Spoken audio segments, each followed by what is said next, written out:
Everybody knows everyone else. Places maybe like Birtley, Seaham Harbour, Easington, where if you hang around the town, you get to see pretty much everybody that lives there. You nod at them, you say hello. Now imagine if one day, in a house, maybe just like yours, 6 children found hacked to death, their body parts scattered all over the property, along with their mother and father.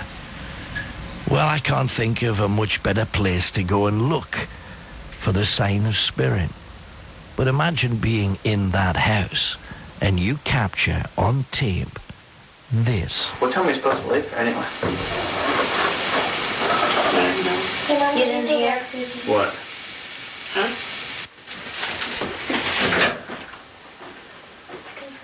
Oh, that was a good one. What was that?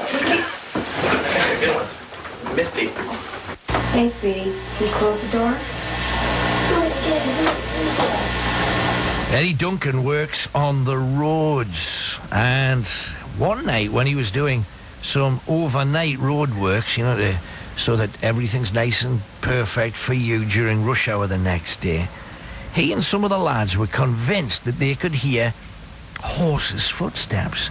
Now, at first they thought they were going mad, but when they were chatting in the local B&B, where they were stopping for a couple of days, they heard that they were near the site of an old coaching house and coaching inn. Plus, there'd been reports of horsemen around the area. So what they did is, they put a little voice recorder, like the ones that secretaries take letters with. They got hold of one of them from the office. The quality isn't great, but you can just about make out, I think, there's horses' hooves in here.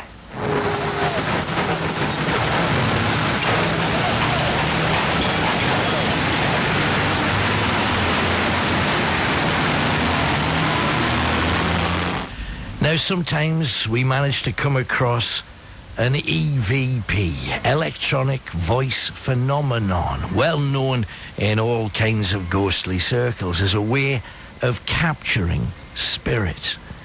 Now, a gentleman by the name of Brendan Cook captured this, and when you listen carefully, can you hear the baby crying?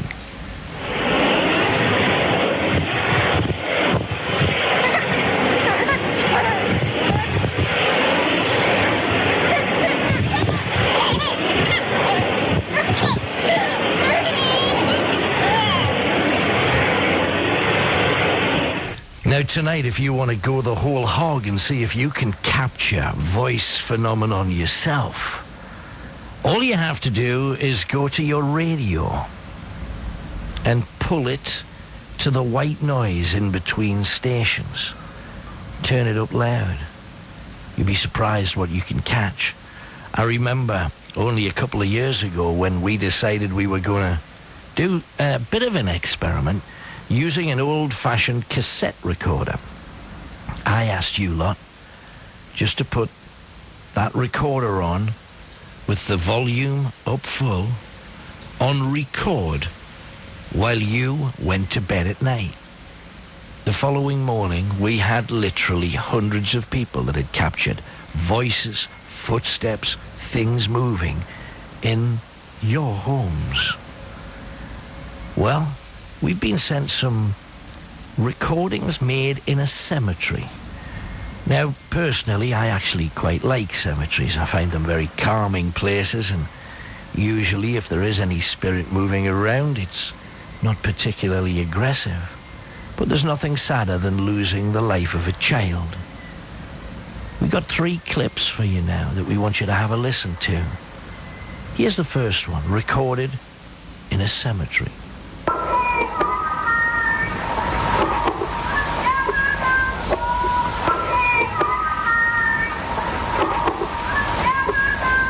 It seems that children, even after death, find a cemetery a playful place. Here's another one recorded at the same time.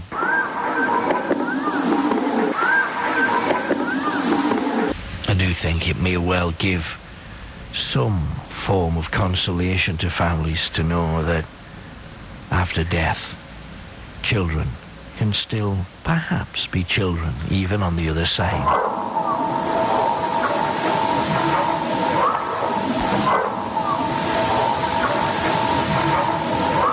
And finally, from that same graveyard, clear as day, the voices of those children.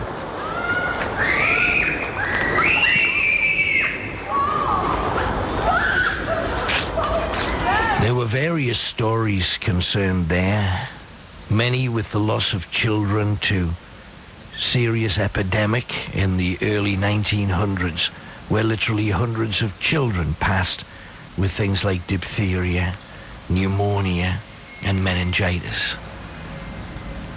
They're still playing together there. Our next one was recorded at a church in Essex.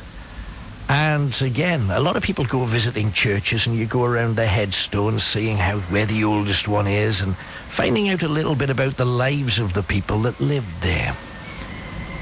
Imagine if you are recording things, mostly you and your family having a laugh and a joke on a camcorder, and you capture this too.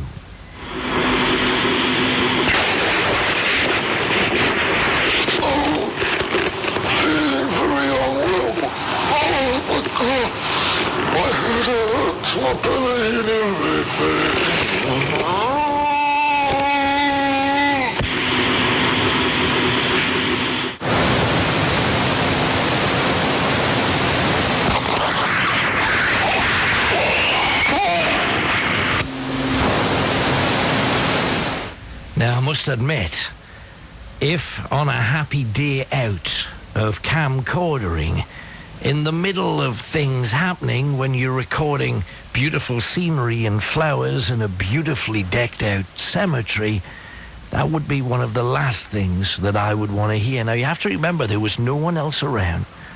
The cemetery was completely empty.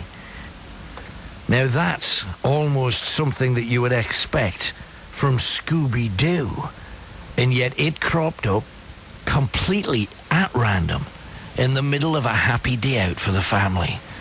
We've got so much more to share with you tonight. Alan Robson's Night Owls, Scary Christmas. Night Owls on Metro Radio with Max Merch. Get the ideal Christmas gift for any music fan. Ho, ho, ho! Merry Christmas. Alan Robson from an ossuary in Paris. I am underground at present, and where I am sitting, I'm sitting on a tall wooden chair facing two piles of human bones.